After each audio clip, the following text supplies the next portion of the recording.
It so happened that the first half of the trip was more rich on the roads. Then we drove less, but more walked and relaxed. The first day and half of the second day were not interesting at all. At first we drove by the Kiev Chop road, then the Hungarian Autobahn. For some reason we decided to bypass the Lake Balaton by secondary roads. There we stuck in the traffic jams, but all the same we escaped. At the end of the road around Balaton we even visited the castle in Szigligé. Nothing interesting. Even the photos did not remain.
The first alpine nature monument which we saw was the Lager Valley Landscape Park. This is a glacier valley located in the Kamnik-Savinja Alps, not far from the border with Austria. The Rinka waterfall is the main attraction of the valley. It is formed by the cold water from the Savinja river and located at an altitude of 1280 meters. The water itself falls from a cliff 90 meters high. The Rinka waterfall is one of the highest waterfalls in Slovenia. The road to the waterfall runs along the riverbed. All the time of our trip this channel was dried up. We even thought we would not see the waterfall, but as it turned out, it's normal. The water flows only during heavy rains. You have to walk a little bit to the waterfall itself. Another attraction of the Lager Valley is free grazing yaks. Also, perhaps we were very lucky enough to see them.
We didn't have any desire to get back by the same road.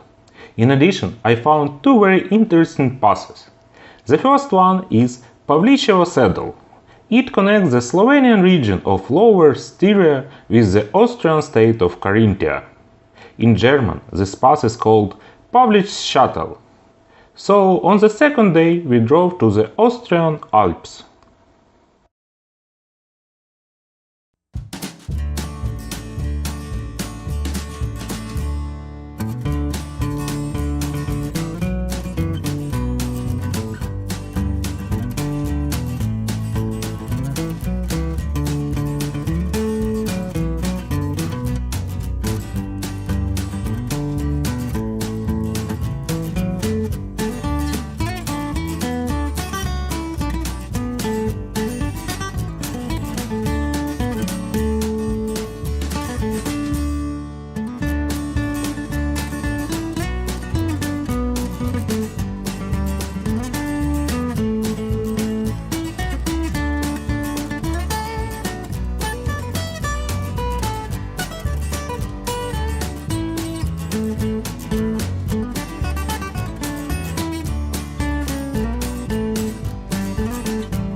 Seeberg Saddle is the second pass and it brought us from Austria back to Slovenia. From Slovenian side it is called Jezerski Vrh. Interestingly, this pass also led us to Carinthia, but to Slovenian one. Another interesting fact about this pass is believed that it was used by the Romans. Both passes are very picturesque. On the way there are beautiful views of the Kamnik-Savinja Alps. Also, those who are afraid of narrow roads and heights may not like them.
On the third day we drove to Triglav National Park.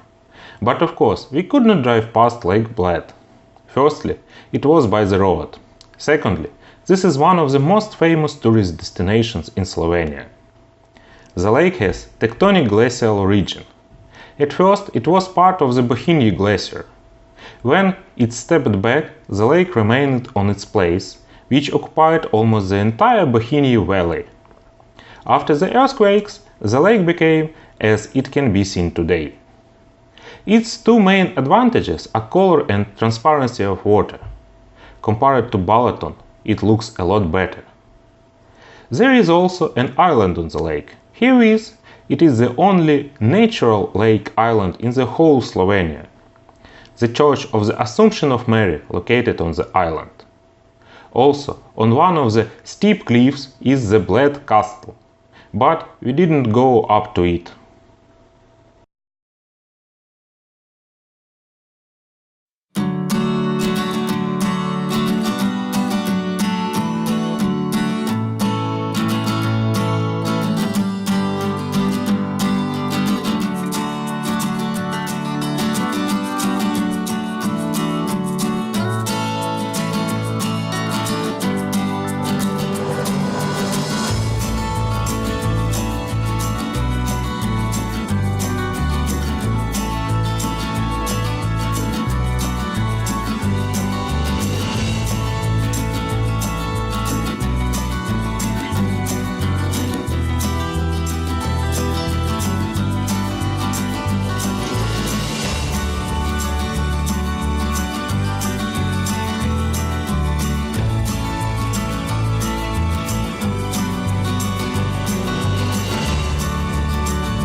After Lake Bled, we moved to the border with Italy through Triglav National Park. It is also the only Slovenian national park. The highest peak in Slovenia, Triglav, located there. But we were not interested in it. One of the roads in the park leads to the foot of summit Great Mangard, the third highest peak in Slovenia.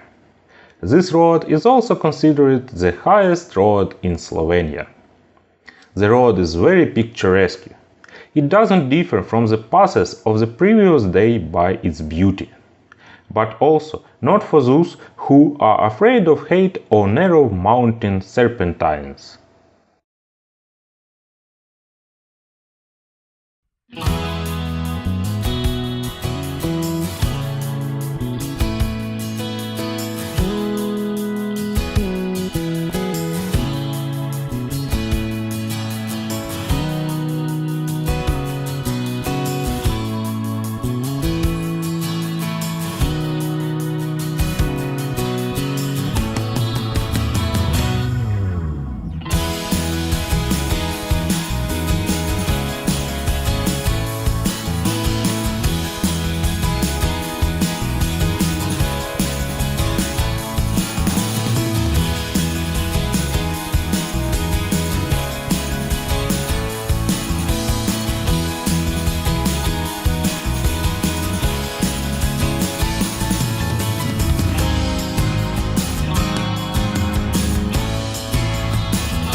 After the Mangard saddle, we drove to Austria, where we planned to spend the night. Our road was through Italy, Passo di Predil Pass. There is not much to tell about this pass. Only the Fort del Predil is also there. In addition, this pass also used by the Romans.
We decided to dedicate the fourth day to Großglockner Hochalpenstraße. In fact, we thought of looking at some more roads, but we got enough impressions for the whole day, so we immediately after it drove by the Autobahn to Innsbruck. But first it was necessary to get to the road, namely to overcome the Geilberg Saddle Pass. This is one of the typical passes in the Austrian Alps.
First, a little bit about the road. It connects to Austrian states, Carinthia and Salzburg. Now, a bit of history. Not strangely enough, the paths were used by the Romans. But the history of Großglockner Hochalpenstraße is interesting to us. By 1920, there was no talk about building a paved road. The whole region was part of one country, the Austro-Hungarian Empire.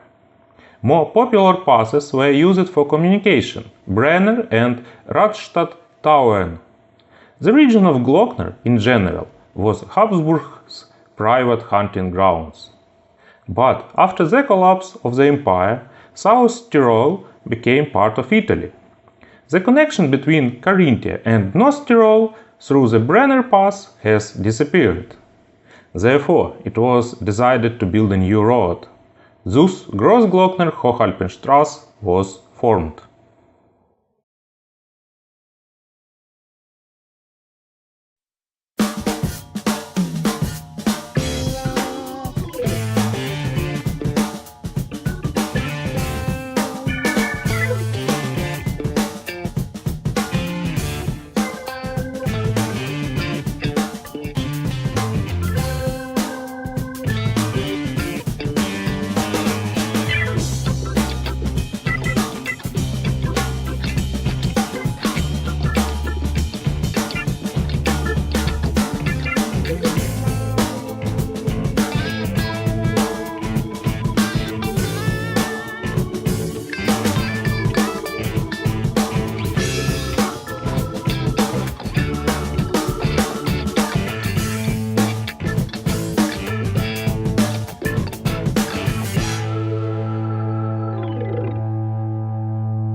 Grossglockner Hochalpenstraße is Austria's highest paved road.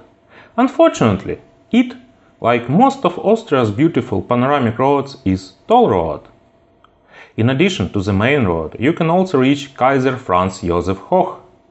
This is an observation deck overlooking the Grossglockner and the glacier. There is a parking, a museum, a gift shop and more. In addition, if you ride along this side road, you can see a beautiful valley of 3 waterfalls and walk around it.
The Grossglockner Hochalpenstraße passes through the mountain range of Hochtauern or High Tauern. Here is the highest peak in Austria, Grossglockner. From the road, there are panoramic views of the Alps. You can also stay near a small glacial lake and, if you are lucky with the weather, throw yourself in the snow, as we did in 2011.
Another side road is the road to Edelweiss Spitze. It's a summit, 2,572 meters high, which can be reached by car or motorcycle. Above offers panoramic views of the Alps. There is also a souvenir shop, a cafe and more. We spent about 3 hours on Grossglockner Hochalpenstraße and its side roads. It seemed that it was a little bit, but enough impressions for the whole day. We did not want to see anything anymore. We drove by the Autobahn to Innsbruck and maybe made a mistake. It was very hot, the Autobahn was quite loaded, the maximum speed was about 110 km per hour. We felt like in a grill. But closer to Innsbruck, traffic has declined. It was possible to accelerate enough and to cool slightly.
It wasn't first our visit to Innsbruck.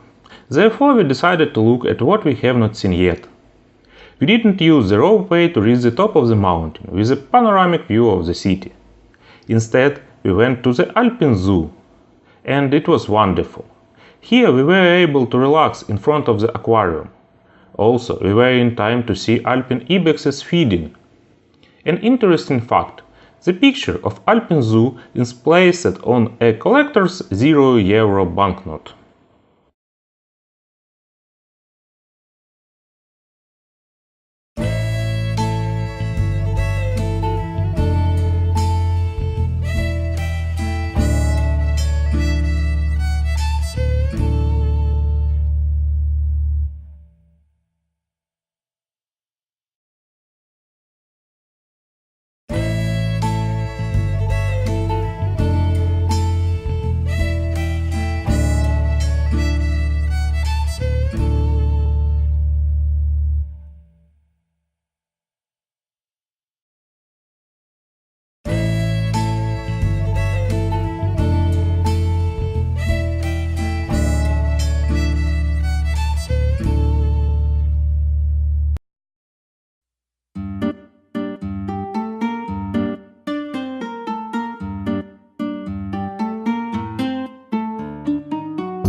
We stopped for a few days in Innsbruck. The basic plan was to leave things at the hotel and ride around. After a day of rest, decided to see Liechtenstein. You can get there just by an autobahn, but it was not interesting. So we chose the side road, namely Silvretta Hochalpenstrasse. And we didn't fail. Silvretta Hochalpenstrasse is one of the most picturesque panoramic roads in Austria. Ironically, it passes through the Silvretta Alps. If you go from Innsbruck, then the road does not have many steep turns, only a slow climb. And at some point we stopped at the lake, and saw that we were at an altitude of more than 2000 meters. Along the lake is the side road to the peak of Piesbuin, located on the border between Austria and Switzerland. After a little rest, we moved on. Liechtenstein was waiting for us.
Principality of Liechtenstein was one of our trip goals.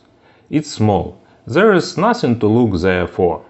We went to the treasury, but there wasn't very interesting. Mostly the Fabergé eggs are located there. In general, we spent less than 2 hours in Liechtenstein. The principality history is more interesting. It's named after the Liechtenstein dynasty and not vice versa. The same dynasty of Liechtenstein is named after their main residence, the castle in Lower Austria, near Vienna. Liechtenstein bought many different lands from different feudal lords, but they never had land that directly obeyed the emperor. That is, they could not sit in the Reichstag of the Holy Roman Empire.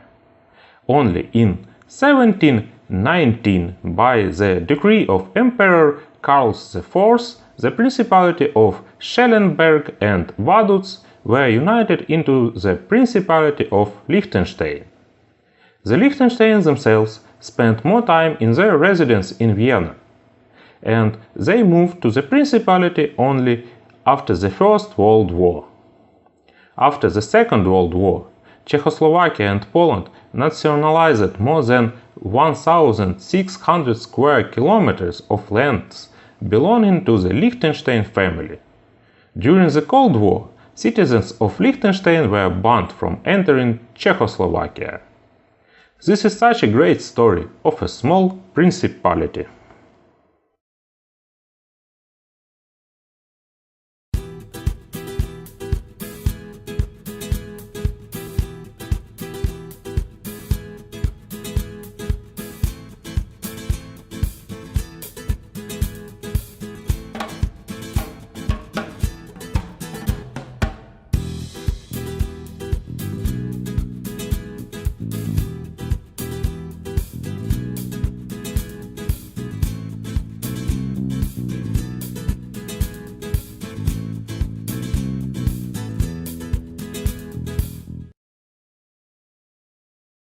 After Liechtenstein, we had plenty of time, so we drove to Switzerland.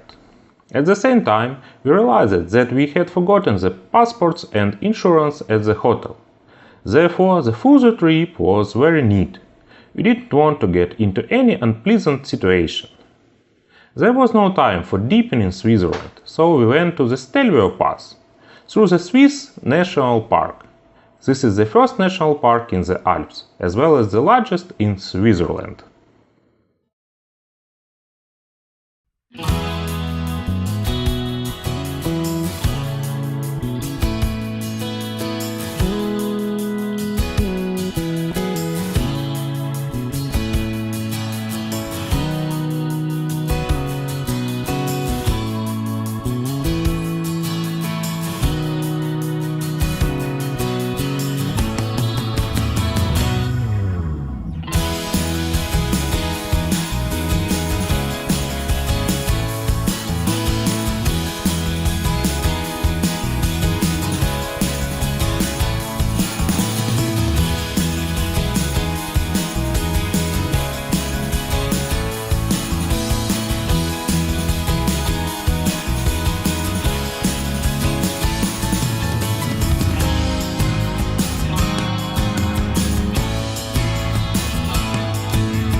Leaving the Swiss National Park, we hit the Umbrail Pass.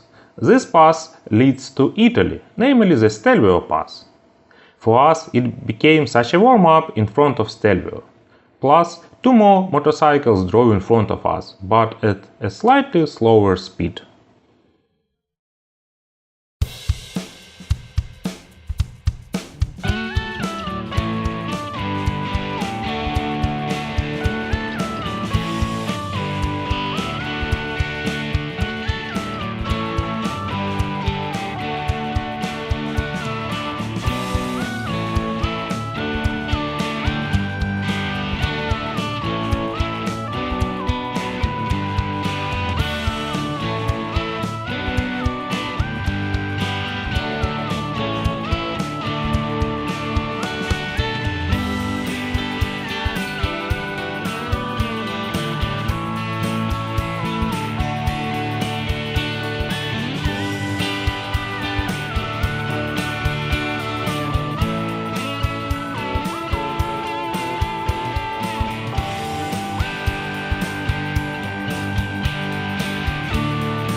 Stelvio Pass, or Stilfserjoch in German, is the second highest paved pass in the Alps, and the highest in the Eastern Alps. We came to it in the evening and a little tired. Maybe that's why we were not very impressed. Also, this pass is considered one of the most spectacular passes of the world. Is the pass an epic one? Definitely so. Is it very beautiful? No, more like a ladder, but for cars. But enterprising Italians sell stickers here in different languages. Also, not only with the Stelvio Pass, but with many others. And we were lucky with traffic. It was almost none, which was unnatural for such popular tourist route. After Stelvio, we finally moved to Innsbruck. On the way we drove through the Brenner Pass. Nothing interesting. During this day we traveled by serpentines and mountain roads almost 600 kilometers. That's a lot. In fact, about 300 are more comfortable.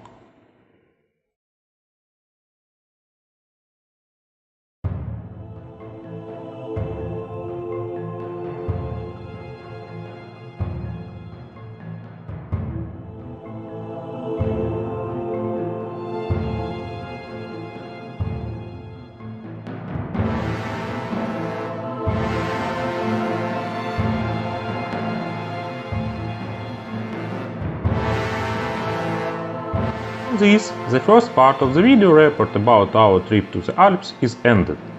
Thank you for attention, like it, subscribe to our channel.